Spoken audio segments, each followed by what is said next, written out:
a couple of things happened yesterday. One, I didn't watch the draft. I went to bed because I got up at 5 a.m. today and balled ass.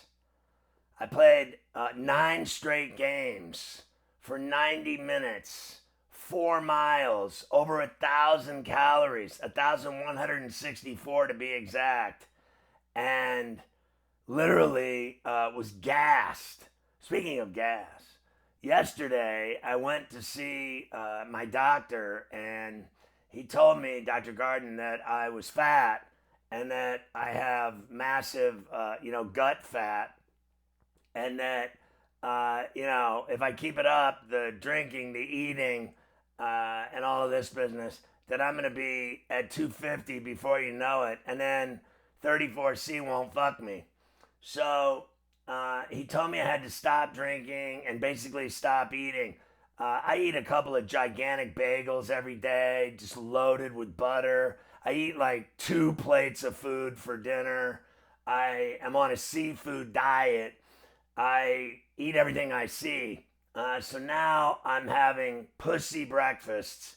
I just had a bowl of cereal, Special K, like almonds and such, in just the bunkest cereal ever.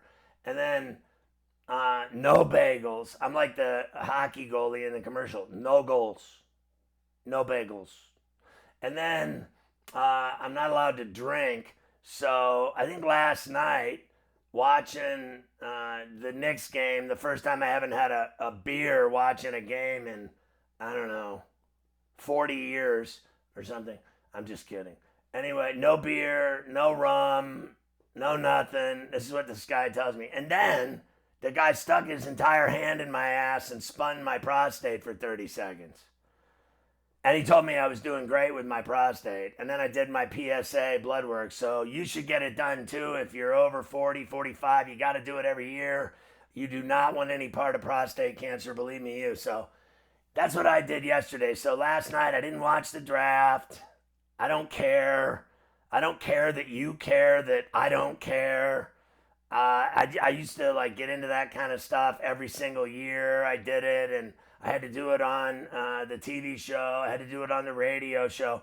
But now that I don't have to do it, it can blow me. Okay? And I don't even care that it was in Pittsburgh. That's great. I slept the entire time. It started at 8. I was in bed at 8. And while you're up late watching that nonsense, I'm up at 5 a.m. bawling my ass off. So I don't want to hear it. I really don't. I know this. I was watching the Knicks, and of course they coifed again. They didn't get it done. They lost 109, 108. So that's 2 straight games they've lost by a point. And now they're down 2-1 to the Hawks in the series. They had a chance to win it at the end, but they turned the ball over. Brunson turned it over. Brunson was trying to go into a spin baseline jumper move and got stripped, and that was it. Game over. And the ball came rolling out toward midcourt, and that was it. So McCollum hit a fadeaway jumper with 12 seconds left to beat him again. That's 2 straight games he's hit the winning shot. After he starred in game 2 at the Garden, he got the ball with his team trailing by a point. He came through again from 15 feet. He finished with 23 points. Snyder called it a great shot. And the effort of the team, they worked, they shared. That's the thing about this group I've enjoyed so much. They led nearly the entire game. They had a huge lead in the end of the first. And bottom line is they built an 18-point lead in the first half. But New York rallied for a 108-105 edge on Brunson's 3 with a minute left, and they still blew it. After Jalen Johnson, who led the Hawks with 24, rolled in a shot, Hart missed a 3. New York got the rebound, couldn't get off a shot ahead of the 24-second shot clock. And Brown said you couldn't ask for anything better than that. Less than a minute to go in the game and a chance to go up by 3. They failed to get the shot off at the end. As I said, Brunson turned it over. That's that. Kuminga had 21. OG Anunoby led the Knicks with 29. Brunson 26. Cat had 21. But it wasn't enough. Now they got to play another game in Atlanta. Bottom line is, Atlanta won and they covered. I want to tell you how it ended up. Atlanta was laying 1.5, but it closed. They were getting 1.5. They won the money line at a minus $1.03. It was minus $1.15 when it opened. And then the over 214.5 hit. Toronto beat Cleveland to get a game back. They were down 2-0 in the series. Now it's 2-1. Scotty Barnes, a career high 33, career high 11 dimes. RJ Barrett, a career playoff high 33. And the Raptors beat the Cavs 126-104, snapping a 12-game playoff losing streak against Cleveland. Colin Murray Boyles had 22, whoever the fuck that is. Jamison Battle scored all of his 14 in the final quarter, whoever that is. B.I. Brandon Ingram added 12 as the Raptors cut the lead, as I said, to 2-1 Game 4 Sunday afternoon in Toronto. Barnes had 5 rebounds and shot 11 of 17, making 3 of 5 from downtown, going 8 of 10 at the line. Murray Boyles, the first Raptors rookie to score 20 or more in a playoff game. Up 83-81 after 3 quarters. Toronto pulled away with an 8 of 9 shooting spree from 3 in the fourth, outscoring Cleveland 43-23, and that was all she wrote. We gave you Minnesota on a ticket, and it cashed. Boom! 113-96. They beat the Nuggets at the Target. Timberwolves now up 2-1 on the Nuggets in the series. 113-96. McDaniels had 20 and 10 rebounds, the double-double. DeSomnu had 25 and 9 dimes off the bench. DiVincenzo 15, 4 steals. And the T-Wolves built a 27-point lead in the third quarter and finished with a 68-34 advantage. With points in the paint, they went into the paint and got it done. Jokic finished with a little too late, 27 and 15 rebounds for the Nuggets. They didn't have Aaron Gordon. He had a calf injury, and that really hurt him. Jamal Murray had 16, doesn't matter. So they get another one at home in Minneapolis before it heads back to Denver for Game 5. They're playing tandem golf at the Zurich in New Orleans. Alex Smalley and Hayden Springer, no names, with the lead by a stroke over Austin Eckroat and Davis Thompson. Very exciting. Baseball. So Atlanta got back to winning 7-2. They beat Washington. J.R. Ritchie allowed a home run to James Wood on the first pitch he's ever made in the bigs. But then he rebounded and allowed one more run over 7 innings. Ozzie Albies homered and had 4 RBIs for the Braves. Detroit 5-4 over Milwaukee at Comerica. Torkelson hits a walk-off home run to win it for the Tigers. The Cubs in 10, 8-7 over the Phillies. The Phillies have lost 9 in a row. Swanson's hit in the 10th, makes it 9 straight wins for the Cubs. Now they're off to Dodger Stadium to start a weekend set with the Dodgers. San Diego 10-8 over Colorado. Sheets on his 30th birthday. A go-ahead 3-run shot. White Sox 4-1 over Arizona in the desert. They finished the road trip 4-2. Nice. Benintendi's 3-run shot in the 9th lifts the White Sox to the win. Dodgers 3-0 over the Giants at Oracle in the city about a bay in the way. Glasnow and Scott combine on a one-hitter for the Dodgers. The Yankees rallied past the Red Sox 4-2 to beat them again.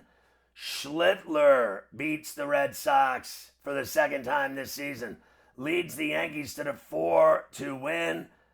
The winning streak now at 6 for the Bombers. The Mets have won 2 in a row. Stopped the press 10-8. They beat the Twins. The Mets survived a 9th inning bullpen mix-up when Brazoban went to the mound as closer Devin Williams started walking in, then hung on to beat the Twins behind Bo Bichette's tie-breaking 3-run double for their second straight win after losing 12 straight.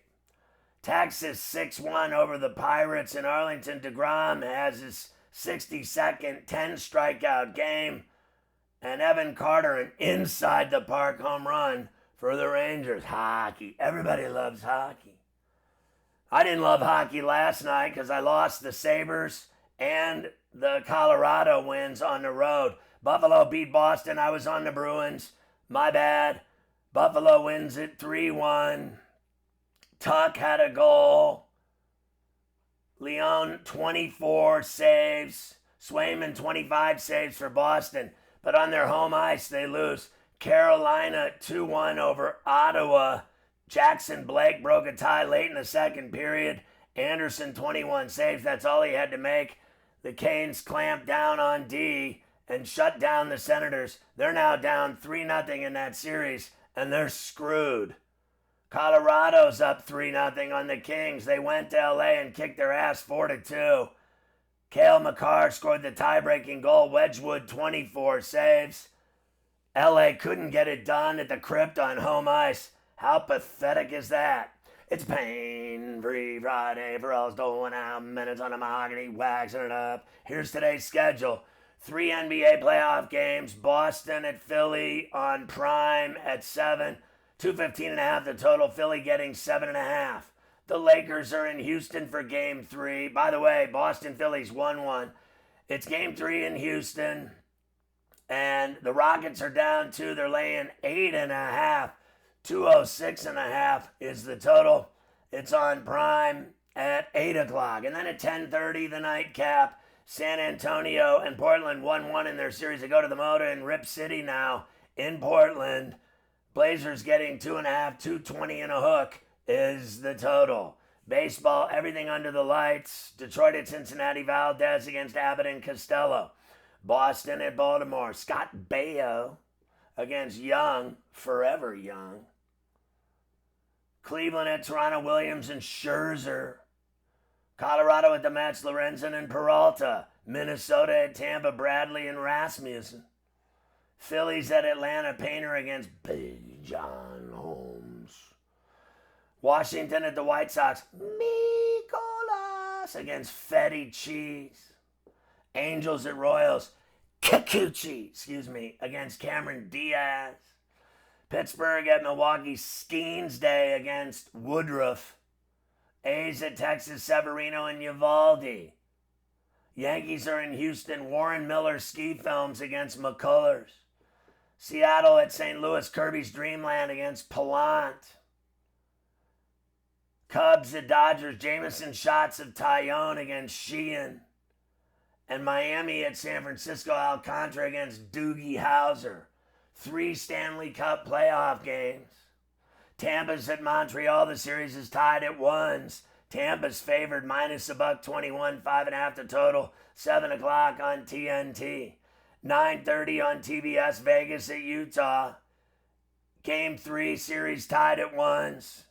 Vegas is barely favored, minus $1.11, 5.5 the total. And then at 10 o'clock, the nightcap on TNT, Edmonton's on the pond in Anaheim at the Honda Center against the Ducks. Series tied at 1s, 6.5 the total. Edmonton favored minus $1.32 over the Ducks. It's time to do Fast Forward for All in Your Facial, where we hit all the stories that matter and even the ones that don't. All right, this is what happened in the draft. Fernando Mendoza of Indiana went number 1 to the Raiders, and he did the whole party in Miami with his family. Very exciting.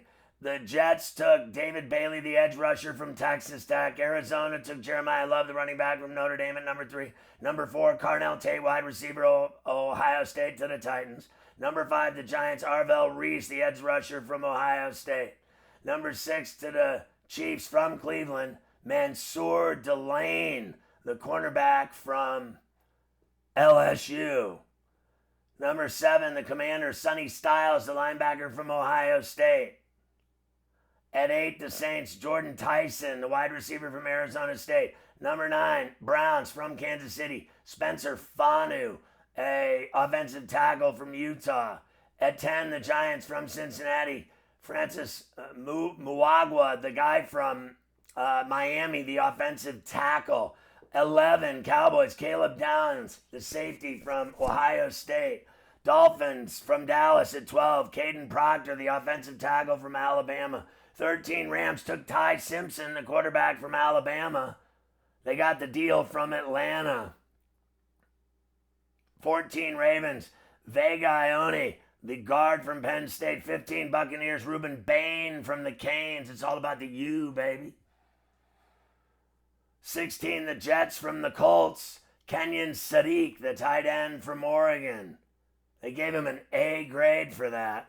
17 the Lions, Blake Miller, the offensive tackle of Clemson. 18 Vikings, Caleb Banks, defensive tackle, Florida. 19 Panthers, Monroe Freeling, the tackle from Georgia.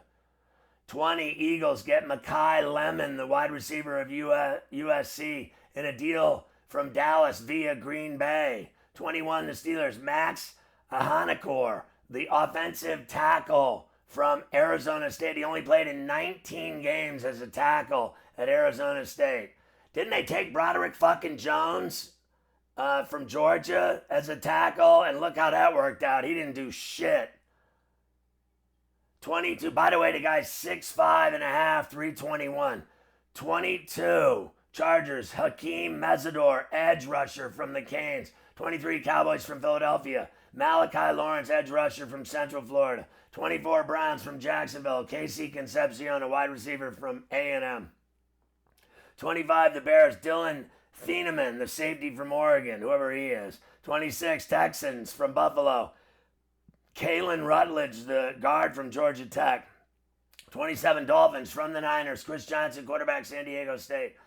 28 Patriots from Buffalo via Houston, Caleb Lomu, a tackle from Utah. 29 Chiefs from the Rams, Peter Woods, tackle, Clemson. 30 Jets from San Francisco via Miami and Denver. They get Omar Cooper, the wide receiver from Indiana, national champ. And let's see what they gave him, an A on that grade. 31 Titans from Buffalo via New England, Keldrick Falk, edge rusher, Auburn. 32 the Seahawks, the champs, Jadarian Price, running back, Notre Dame. They gave him a B+ for that. There you go. Very exciting. The NFL draft. The Scarface Mansion in Miami, Key Biscayne, on the market. It's only $237 million. Roger Goodell said in his pre-draft interview that the Mike Vrabel situation did not fall under the league's personal conduct policy, and it was a team matter. So I want to get down to that story, which has changed. Exclusive news yesterday. What is it? TMZ. They had photos of Vrabel and Rossini at a casino weeks after he got fired by the Titans back in 24, getting chummy and lovey-dovey. And that wasn't all. It didn't end there. How about the stories? Page 6 had it in New York in the Post. Rossini and married Mike Vrabel kissing at a New York City bar in bombshell photos that were released 6 years before the scandal. 6 years ago, he was fucking this broad. Allegedly. My ass. He was doing her when he was the Titans coach. He was doing her 6 years ago. He's doing her now in Arizona. And that's all there is to it. At some point, they just got to whack his ass. He's a lying piece of shit. How's that for a fucking opinion about the whole thing? I mean, it gets worse by the fucking day. Francisco Lindor looks like 6 to 8 weeks he'll be out with a grade 2 calf strain. Soto just returned after 3 weeks from a grade 1. He was out 3 weeks with a grade 1. A grade 2's 6 to 8 weeks. I mean, he's screwed. They're screwed. How about this guy, this U.S. soldier in the Maduro raid? Have you seen this?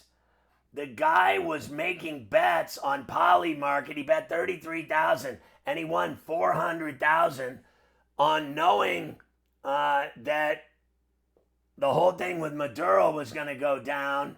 And when he reaped $400,000, he was charged in Manhattan federal court with wire fraud, commodity fraud, and misused information about the operation to make well-timed bets on the poly market that Maduro would lose power by the end of January. Maduro was captured by the U.S. in early January, so he won the bet, and now he's fucked. That is awesome, that story. I can't get enough of it. Austin Reeves looks like he's going to play tonight in Game 3. He hasn't played since April 2nd. He's been out with a grade 2 left oblique strain, but it looks like he's going to play tonight. Joel Embiid has been upgraded to doubtful for their game tonight in Philly against the Celtics. He had an appendectomy, obviously, a couple of weeks ago. This guy's a pussy. I mean, I'm never going to say it to his face because he's monster, 300-pound monster, but he never fucking plays when it matters. And he never does anything even when he does fucking play. What does he do? He scores 30 and they lose. That's exactly what he fucking does. The Phillies just keep losing 9 straight. Tied with the Royals for the worst record in baseball with an 8-17 record. They're already 9.5 games behind Atlanta in the NL East. It's official. Michael B. Jordan and Austin Butler have signed on to play Rico, your boy Ricardo Tubbs and Sonny Crockett in the new Miami Vice movie. A lot of rumors that it was going to go down, and it is going to go down. I love Miami Vice. You should too. Chiefs assistant coach Dave Merritt has been arrested for domestic battery. That's great, right? During the draft to have that problem, right? Like, I got to see this story. So he was arrested. I saw his mugshot. He was arrested around 9 p.m. in Overland Park, Kansas, and booked into jail without bond. He unlawfully, knowingly, recklessly caused bodily harm to a daughter, a domestic violence offense. The guy's beating his own daughter, allegedly. Holy shit. The Milwaukee Bucks have hired Taylor Jenkins as their new coach. He used to coach under Budenholzer there as an assistant, and he took the Grizzlies to 3 playoff runs, deep runs at least once in the playoffs. So he gets the job as the new coach of the Bucks, replacing Doc Rivers, who sucked anyway. He does. Doc Rivers never won shit. The Celtics won that title with 3 great players, not him. He gets credit for all that shit in Boston. Bullshit. They have come out, Rolling Stone, with the list of the 50 greatest bands of all time. The Beatles, number 1. The Rolling Stones, 2. U2, 3. Pink Floyd, 4. Led Zeppelin, 5. The Who, 6. Radiohead, 7. Nirvana, 8. The Velvet Underground, 9. The Doors, 10. The Clash, 11. The Byrds, 12, please. Oasis, 13. 14, The Beach Boys. 15, The Smiths. 16, The Police. 17, REM. 18, Depeche Mode. 19, T-Rex. You gotta be fucking kidding me. 20, Queen. 21, Joy Davison. What? 22, The Strokes. 23, Talking Heads. 24, The Kinks. 25, Metallica. Metallica should be way up that list. I'm fucking done with this list. I mean, honestly, Metallica's not better than T-Rex? Shut the fuck up. I can't even take it. I really can't. Honestly. The PGA Tour said yesterday that they'd laid off 56 full-time positions, or 4% of their global staff. In a memo to employees, the CEO, Brian Rolap, described it as a difficult and important step for the tour in its new for-profit era. I bet that went over well with the people that all lost their jobs. Wembanyama is with the team in Portland after his concussion the other night. He traveled with them for games 3 and 4 to Rip City. So, Tijuana, do you wanna? Walker, done. 1-4 with a 9 ERA in his final year of a 4-year, $72 million deal with the Phillies. They got rid of him. AJ Debonsa has declared for the NBA draft, the potential number 1 overall from BYU. I love it. The Trump administration reclassifies medical marijuana under a new federal law. They signed the order, Todd Blanche, that it shifted from a Schedule I drug, which means drugs with no medical use and high potential for abuse, to a much less strictly regulated Schedule III drug. It's like acetaminophen now. Before it was like heroin and, you know, all the bad cocaine, everything else. It does not legalize marijuana federally, but it cuts taxes for licensed operators, opens the door for more research. And for people with cancer, people with pain, you can now smoke your balls off. Legendary Spanish matador can't eat, sleep, and has suffered immense pain from a gruesome rectal gorging injury. That's what I had yesterday at Dr. Garden's office when he fisted me. The same thing happened with your boy, the matador, after he got a gore up his asshole. That is the greatest story ever. Keep an eye out for the Prophet's Max Prophet play today. Rumor has it I'm doing the Elite plays on Friday and the Prophet plays. So keep an eye out for videos for the Elite play and the Prophet plays in the community for Friday. Rumor also has it I'm doing a Ferrall and the Prophet podcast tomorrow with the Prophet. That's a big fat fucking allegedly. Because, I mean, between his cruises and all his vacations, I can't even believe I'm going to nail him down for 15 minutes to do a fucking show on a Saturday. You got to be fucking kidding me. I know he's doing something today because he's got me doing everything else, which I don't have a problem with because I show the fuck up 95% of the time. 5% of the time they can't find me because I like to party, son. I go out and I'm dangerous. I go to events and I disappear and shit goes down. I got all these hoes chasing me. Anyway, you're good to go. Tell everybody you know about Profitable.tv because it's badass and everybody makes money on this mother Ferreller. Check it out. Ooh.